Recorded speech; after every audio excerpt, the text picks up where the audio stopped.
Coach, what was your message to the team, either in the locker room following the game, or maybe whenever you next met with Yeah, them?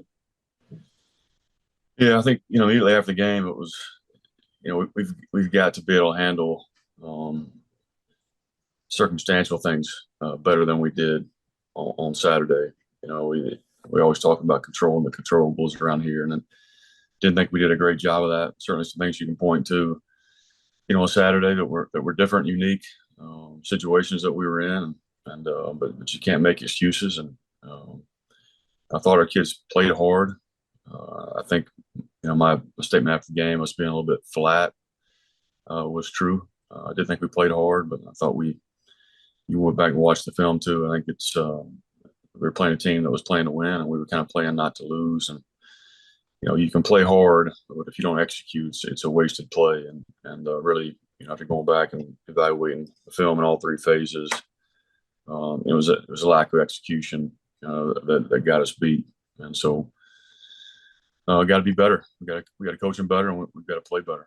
And on the flip side of that, we've still got everything in front of us. Kind of control our own destiny from here on out, and we've got to be able to learn from it, and move forward. And we're going to come in and watch it today and put it to bed and move on to a really good South Florida team. So, um, like you always do after a loss or a win, you take it, you digest it, you learn from it, you try to get better, and you move forward.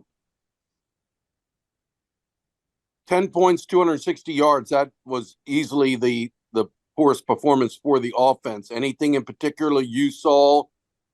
Rice played very well defensively. They had their eyes in the right places. They did not get fooled a lot. You weren't able to generate a whole lot of big plays. What in general did you see? I think it's sure. I think it's a couple of things, Wags. I think you got to give a little bit of credit to Rice. Did a good plan. We knew going in they're very good defensively. But then you go back and look at the film. We talk about lack of execution, whether it's a misread or not maintaining leverage on a block on the perimeter. There was a lot of that we left on the field. When you're playing really good teams, a defense that's as good as Rice, it's as disciplined as them, you have to execute at an extremely high level, and we simply didn't do that. My last question before I put Rice to bed. Your guys were slipping quite a bit. Their guys were not. Did you not have the cleats you would have preferred to have on that surface, or what was going on? Yeah, we brought every kind of cleat that we had, and it's a bad surface. There's other teams that have played on that surface that have complained just like we did. It's unfortunate. And I think the surface was the condition of the surface was a little bit exacerbated by the moisture as well. So it's a bad combination. We tried screw-ins, we tried molded cleats. It was a really tough surface to play on, and it was one of those things that is circumstantial. It certainly affected the game. It's not why we got beat, but it did affect the game. And so we got to be able to adjust and adapt. And that's all I can really say about the surface. It's unique. It's a new surface. It's different. You'd love to have gone up and at least maybe practiced on it on Friday, but you don't really want to practice in somebody else's stadium. But I know it's something that's been addressed, within the league, and hopefully it gets fixed when we go back to Rice when we do. Joe Miller. Coach, just one last thing on the Rice game. The special teams, you mentioned all three phases, struggled in punt return, it seemed like on Saturday. When you look back at some of those issues, what did you see there on some of the returns, that they had some key returns where it looked like maybe they were going to be, at the 10, 15-yard line, they were able to get out across the 30-yard line? Yeah, really disappointed in our coverage units. They had a nice game, Joe. When you go back and you look at it, it was a hold-up scheme. They did a good job, playing off of Ray and doubling him a couple of times. And, Ray's been exceptional as a gunner, and he's usually almost automatic getting that guy down. And did a good job with him. And, we got to be able to adjust within the course of the game. We talked about doing some different things. But we got to stay in our lanes. We got to do our job. And just like offense and defense, the execution was not clean, by all 11 guys on those return units. You can't count on Ray Lane to make the play every time when we punt the football. We have layers to it. And didn't do a great job, with our coverage. It's something we got to get cleaned up, and something we looked at and talked about this morning at length. So we'll be better moving forward. Well, in South Florida, obviously facing a different quarterback than you saw last year, but they seem to be picking things up at the right time headed into your game. What have you seen from them offensively? We talk about all the time their explosiveness and sort of their big play potential. What have you seen from USF so far this season? Yeah, they're good, and they've played much better, the last 2 weeks. I think you look at South Florida, and they're a good football team. They've lost 4 games to ranked opponents, or teams that have been ranked at one point in the season. And so they're a really good football team. Offensively, I think Alex does a phenomenal job with what they do. With the offense, they take what you give them. They can throw it and run it equally as effective. I think Archie's playing really well. They've got a stable of running backs. They're really deep at running back position. They've got some talented wideouts. They're 6'5" plus, 300 plus on the O line. Present a lot of problems. They spread you out, try to make you define what you're doing, and they take what you give them, and they go really fast in the process of that. So it's what they do schematically is really, really challenging, and they do it with good personnel. And you see them getting better every week. You see Bryce Archie get more and more comfortable with what they're doing, and they're a really good football team. That's going to be a huge challenge for us. I was going to ask about the pace. What changes this week in practice trying to deal with that pace, and sort of how does that affect how you set up a game plan for them? Yeah, we always practice defensively at a really fast pace. That'll pick up a little bit this week. PJ will hold his calls to the last second a little bit, so those guys got to quickly get lined up. We'll try to simulate the speed and the tempo as much as we possibly can. So, we want to be sitting there waiting on the play, not scrambling to get lined up and communicate and all those kind of things. And so it forces you to be a little simpler with some of your calls, one-word calls, things like that, so guys can go play fast. But, yeah, something we definitely, concerned about and we got to work on and be ready for. Thanks, Coach. Mm-hmm. Scott Wyckoff. Coach, playing USF in back-to-back seasons, not only a chance to look at what they've done this year, but also what they did against you guys last year. How does this team play in the image of Coach Golish as he's been, that you've seen for him over the last 2 seasons? I think he's a really intelligent coach. He's innovative.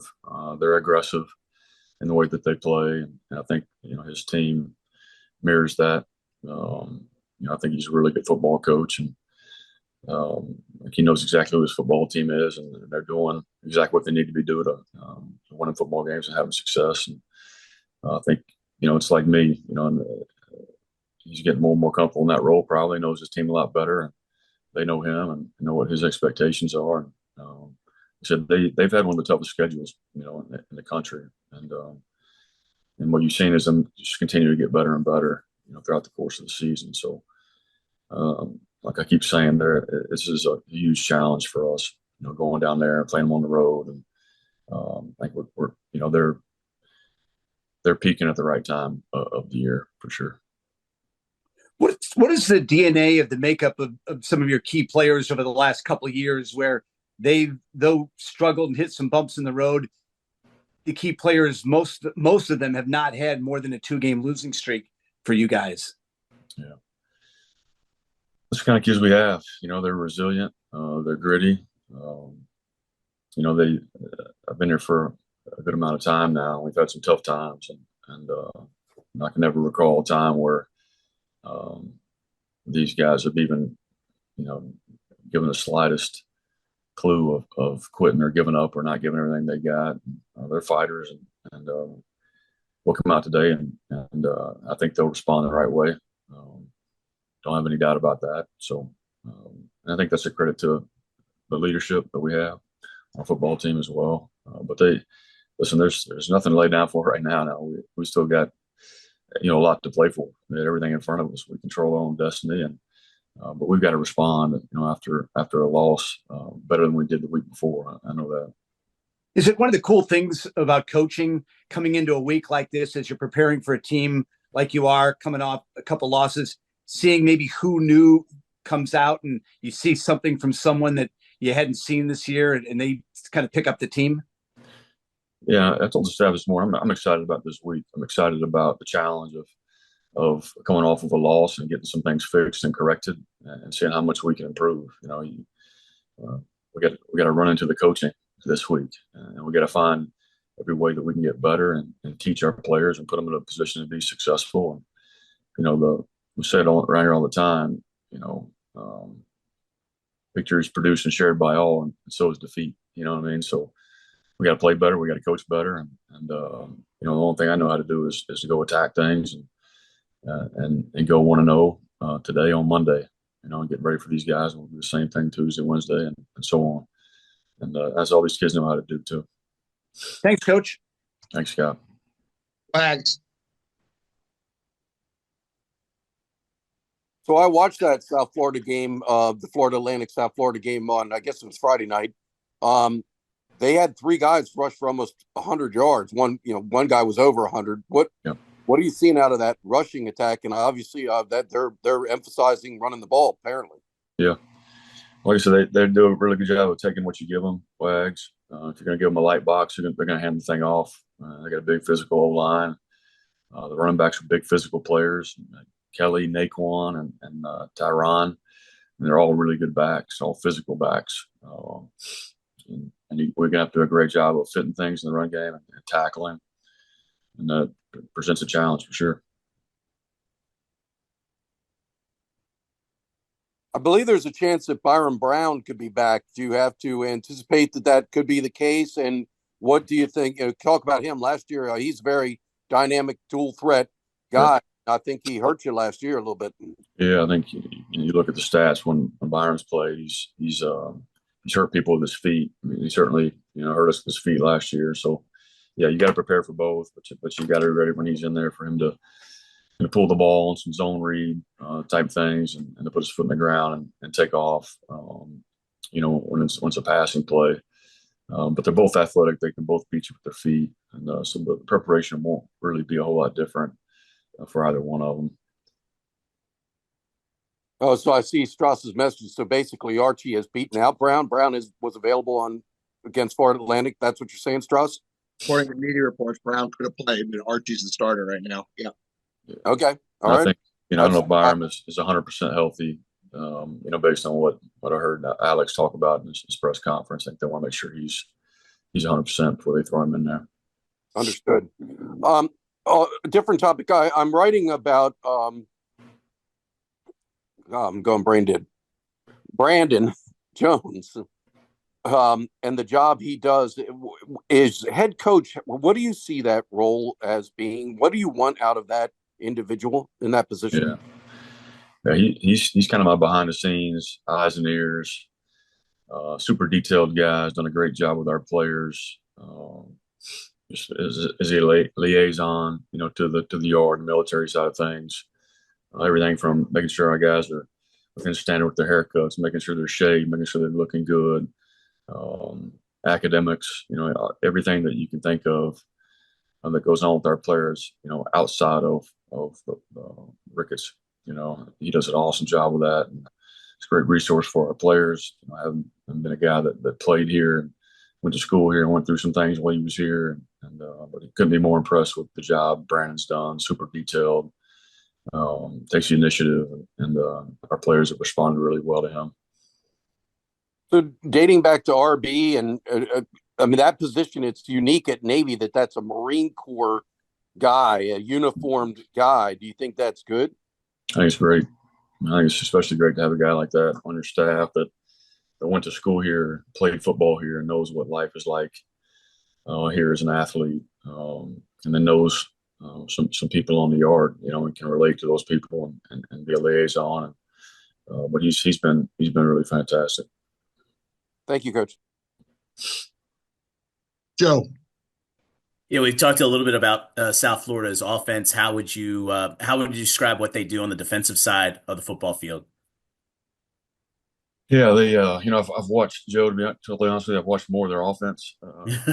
Understandable. So far, dove into the defense a little bit this morning, but they've been a disruptive crew on defense. They had 7 sacks last week and 13 tackles for a loss. So they're opportunistic. They're super athletic. Some 3 down, some 4 down. Pretty multiple on the defensive side of the football. It's just big up front, athletic in the back end, really, really talented.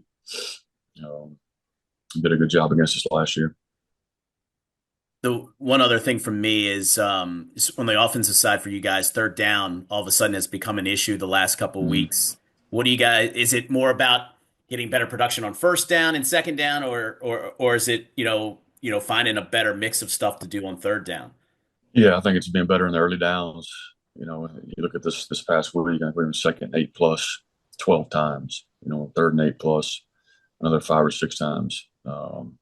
So offense isn't built to be in third and 10 a whole lot, right? So we've got to be more efficient. Can't get off track, can't get behind the sticks. Joe, when we do that, we're usually functioning at a high level. That was one of the big disappointments on Saturday. Was how often we got behind the sticks. Thanks, Coach. I'm good, Scott. Yeah, third and short and medium. Your chances of being successful in those situations is much better than it is on third and 8, third and 9, third and 10.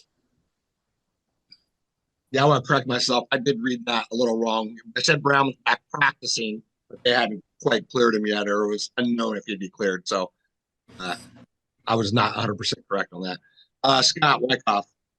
Yeah, Coach, is it just a week-to-week thing with Riley that he just keeps even improving? You think that he's hit a spot where, he's going good, and then he just seems like he keeps improving for you in the punting game. Yeah, I thought, Scott, he got off to a little bit of a shaky start this year, and you just see him get better and better, and he's playing with some confidence right now. He's hitting the ball really well. You see it in practice, playing at a really high level. I think even better than, where he was playing toward the end of the year last year. So that's been really good. We got to cover better. He's outkicked the coverage a couple of times, but no, he's been great, especially the last couple of weeks.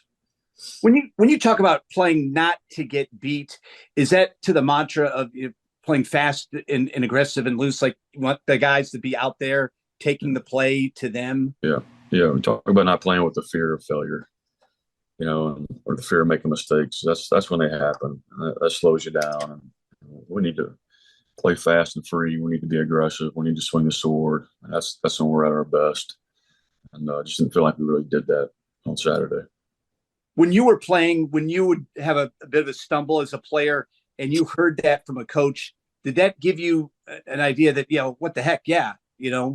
I've got nothing to lose. Why not do that? Yeah. So we should always play. We get to play football, man. We got to go cut it loose. We can't have anxiety when we play. We can't be afraid to make mistakes. You're never going to be perfect. We're chasing perfection, right? Always, and hopefully land on some sort of excellence.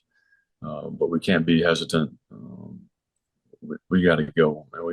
We can't play slow around here.